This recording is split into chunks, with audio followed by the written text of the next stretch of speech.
हाय दोस्तों, नमस्कार। स्वागत है आपका हमारे चैनल पे। आज से हम अंग्रेजी अखबार के हेडिंग्स और उसके कुछ न्यूज पे चर्चा करेंगे और उसके एनालिसिस करेंगे।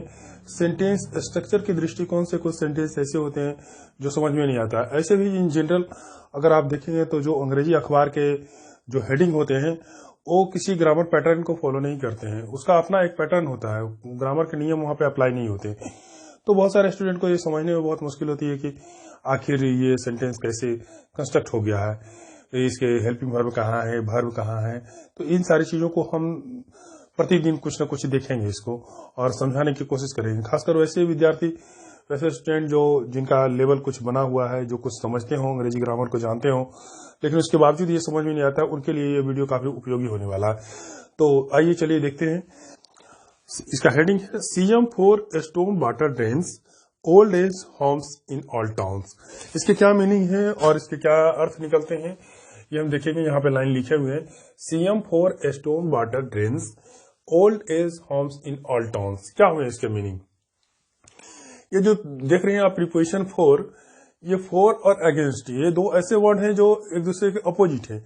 फॉर का मतलब होता है आप किसी चीज के समर्थन में, आप चाहते हैं कि वो चीज हो, उसको आप सपोर्ट कर रहे हैं, और अगेंस्ट इसके विपरीत है।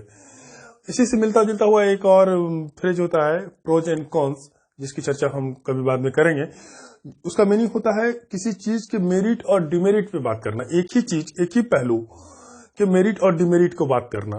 ठीक है, जैसे एग्जांपल अगर कहें लोकतंत्र, तो लोकतंत्र के अपने मेरिट होते हैं और उसके डिमेरिट होते हैं। तो उसके मेरिट पे भी बात करना और डिमेरिट की भी बात करना। किसी एक ही सब्जेक्ट, किसी एक ही चीज के दोनों पहलुओं को देखना, ये प्रोज एंड कॉन्स हुआ। उससे ये डिफरेंस है, ये डिफरेंट होता है इसका सेंस। इस चीज को समझना कि फॉर का मतलब होता है आप किसी चीज के समर्थन में है, आप चाहते हैं कि वो चीज घटित हो, और अगेंस्ट का मतलब होता है कि आप उस चीज के विरुद्ध हैं, आप नहीं चाहते हैं कि वो चीज घटित हो। ठीक है, तो होता है। लेकिन आप दोनों को एक ही फॉर एंड अगेंस्ट किसी एक ही सब्जेक्ट के बारे में नहीं कर सकते हैं, ना इसको सेंटेंस में इस्तेमाल कर सकते हैं। ठीक है, तो CM for storm water. Storm water कहते हैं जो बारिश के पानी इकट्ठा हो जाते हैं और काफी उस एरिया को नुकसान पहुंचाते हैं कई तरीके से। तो सीएम चाहते हैं कि जो स्टॉर्म वाटर है, जो बरसात का पानी हो, वो कहीं इकट्ठा ना हो और उसके लिए एक ड्रेन सिस्टम डेवलप हो। ठीक है, और ड्रेन सिस्टम डेवलप हो जिससे कि पानी इकट्ठा ना हो और किसी तरह का उस एरिया का कुछ भी मतलब चीज को नुकसान ना हो। ये और दूसरा ये क्या है, यहाँ पे फिर कोमा है, और दूसरा है old age homes in all towns. तो ये दो चीजें हैं, देखिए ध्यान से समझिए इस चीज को। CM for stone water drains in all towns, एक सेंटेंस, दो सेंटेंस इसमें जोड़ा हुआ है, ये हेडिंग है। और दूसरा सेंटेंस है CM for old age homes in all towns. मतलब सीएम इस बात के पक्ष में है, वो चाहते हैं कि प्रत्येक शहर में, हर शहर में एक ड्रेन सिस्टम डेवलप हो जहां की बरसात के पानी नहीं रुके और उससे किसी प्रकार के जो होने वाले नुकसान है उससे बचा जा सके, एक बात। और दूसरी बात ये कि प्रत्येक टाउन में ओल्ड एज होम्स भी हो, जहां पर कि वृद्ध व्यक्तियों को, जिसके देख रेख करने वाली कोई नहीं हो, वो वहां पे रखा जा सके। तो इसका कंप्लीट सेंस ये हुआ। अब इसी पे हम चर्चा करने के दौरान इस चीज को भी समझ लें कि फॉर का इस्तेमाल कुछ और एग्जाम्पल से कि कहां कहां होता है, ये देख लीजिए। देखिए दूसरा एग्जाम्पल देखिए आप इसको, दे वेयर फाइटिंग फॉर वर्कर्स। क्या मतलब हुआ? दे वेयर फाइटिंग, ये जो फॉर है प्रीपोजिशन फॉर वर्कर्स, मतलब वे लोग संघर्ष कर रहे थे, इस बात के लिए लड़ाई कर रहे थे, इस बात के समर्थन में लड़ाई कर रहे थे। किसके लिए? वर्कर्स के लिए, वर्कर्स के बेनिफिट्स के लिए। ठीक है, तो वर्कर के लिए वे लोग, वर्कर जो भी चाह रहे थे उनके हक में वो लड़ाई कर रहे थे, उनके लिए वो फाइट कर रहे थे। ये सेंस हुआ इसका। और अगर इसी को आप उल्टा बोले, किसी बात के लिए आप समर्थन नहीं कर रहे हैं, तो आप चाहते हैं कि आप ये चीजें ना हो, तो उसके लिए आप फॉर की जगह अगेंस्ट का इस्तेमाल कर सकते हैं। They we are fighting against worker, sense उल्टा हो जाता है। लेकिन किसी एक ही पहलू में इन दोनों चीजों को हम नहीं देख सकते हैं। इन्हीं एक ही पहलू में फॉर और अगेंस्ट दोनों का इस्तेमाल आप नहीं कर सकते हैं। इसके लिए प्रोज एंड कॉन्स, ये जो वर्ड है, फ्रेज है, इसका इस्तेमाल कर सकते हैं, जो ये बताता है कि एक ही किसी विषय में, एक ही किसी चीज में आप उसके पक्ष और विपक्ष दोनों को देख रहे हैं, उसके मेरिट और डिमेरिट को दोनों को देख रहे हैं, एडवांटेज डिसएडवांटेज दोनों को देख रहे हैं, उसके लिए प्रोज एंड कॉन्स का इस्तेमाल कीजिए। ठीक है, लेकिन अगर किसी चीज में आप सीधे विरोध कर रहे हैं तो अगेंस्ट का इस्तेमाल कीजिए, और अगर किसी चीज के आप पूरी तरह से समर्थन में हैं तो आप फॉर का इस्तेमाल कीजिए। तो they we are fighting for workers, worker के समर्थन में वे लोग संघर्ष कर रहे थे, लड़ाई कर रहे थे।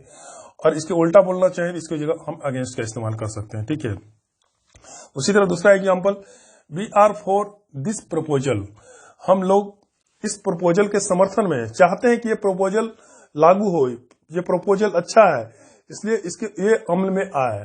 तो हम यही बोलेंगे, we are for this proposal, इस प्रपोजल को लागू होना चाहिए, ये अमल में आए, हम इसके समर्थन में। और अगर इस प्रपोजल के हम अगेंस्ट में हैं, इसके विरुद्ध हैं, हम नहीं चाहते हैं कि ये प्रपोजल मतलब अमल में आए, तो हम इसको बोलेंगे we are against this proposal. ठीक है, तीसरा एग्जांपल देखिए, they were for buying a new house, वे लोग नए घर को खरीदने के लिए प्लानिंग कर रहे हैं और वो चाहते हैं कि नए घर खरीदा जाए, वो इस बात के समर्थन में है, वो चाहते हैं कि नई घर खरीदी जाए। ठीक है, तो they were for buying a new house. ठीक है,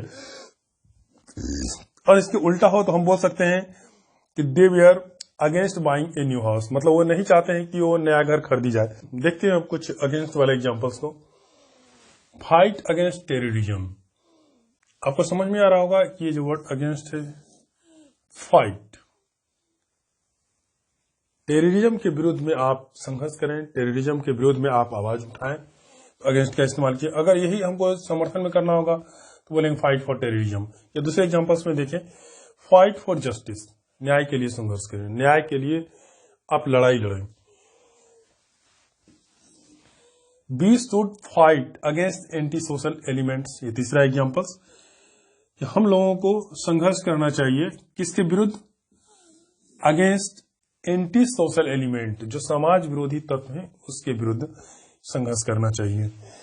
ह्यूमन राइट्स ऑर्गेनाइजेशन, जितने भी दुनिया में ह्यूमन राइट्स ऑर्गेनाइजेशंस हैं, वो क्या have been against death penalty, वो हमेशा डेथ पेनाल्टी के विरुद्ध में रहे हैं। ये हैव बीन का जो स्ट्रक्चर है, यह समझ में आ रहा होगा, नहीं समझ में आ रहा तो हम सेपरेट वीडियो बनाएंगे। उम्मीद है कि आप लोगों को ये जो पूरा कंसेप्ट है अब समझ में आ गया होगा कि ये फॉर और अगेंस्ट वाली। तो इस तरह के अब कहीं भी एग्जांपल्स मिलेंगे तो आप समझ जाएंगे। ये जब हम प्रीपोजिशन चैप्टर पे चर्चा करेंगे तो प्रत्येक प्रीपोजिशन को हम पार्टिकुलरली देखेंगे और उसके और कितने यूज हो सकते हैं। ये तो इसका तो एक यूज है कि फॉर का क्या यूज हो सकता है, अगेंस्ट का क्या यूज हो सकता है, ये एक यूज है। इसके बहुत सारे यूज हैं, वो भी हम डिफरेंट जब चैप्टर शुरू करेंगे तो उसमें बात करेंगे। दोस्तों, ये जरूर बताइएगा कि वीडियो आपको कैसा लगा। आपके कमेंट से, आपके लाइक और शेयर से, सब्सक्राइब करने से हमारा हौसला बढ़ता है और हम को आगे वीडियो बनाने के लिए काफ़ी प्रेरणा मिलती है। तो आप हमें जरूर, अगर कोई कमियां हो तो वो भी बताइएगा, कमेंट बॉक्स में लिखिएगा कि क्या कमी है, इसको हम और कैसे बेहतर ढंग से बना सकते हैं। हमारे पास सभी संसाधनों की बहुत कमी है, उन्हीं कम संसाधनों के साथ हम आप लोगों को चाहते हैं कि कुछ भी मेरे पास एक्सपीरियंस है, अनुभव है, ज्ञान है, वो हम आप तक शेयर करें। तो बताइएगा। और आगे अब हम ये एडवांस लेवल वालों के लिए है, जो अच्छी तरह से कुछ ग्रामर की जानकारी है, समझते हैं और कहीं कहीं डिफिकल्टी आती है, उसके लिए ये एनालिसिस हम करते हैं अखबारों का, तो वो हम करेंगे। लेकिन इसके अलावा हम अब एक शुरू करने जा रहे हैं, जिसमें से एकदम बिल्कुल शुरू से, इनिशियल लेवल से, जिसको कोई जानकारी नहीं है, सिर्फ अल्फाबेट की जानकारी हो, उसके बाद कोई जानकारी नहीं हो, तो हम उसके लिए अलग से सीरीज शुरू करने वाले हैं। आप हमारे चैनल के साथ बने रहिए, देखते रहिए और कमियों को बताते रहिए, हम ताकि अपने आप को इम्प्रूव कर सकें। ठीक है, धन्यवाद, थैंक यू।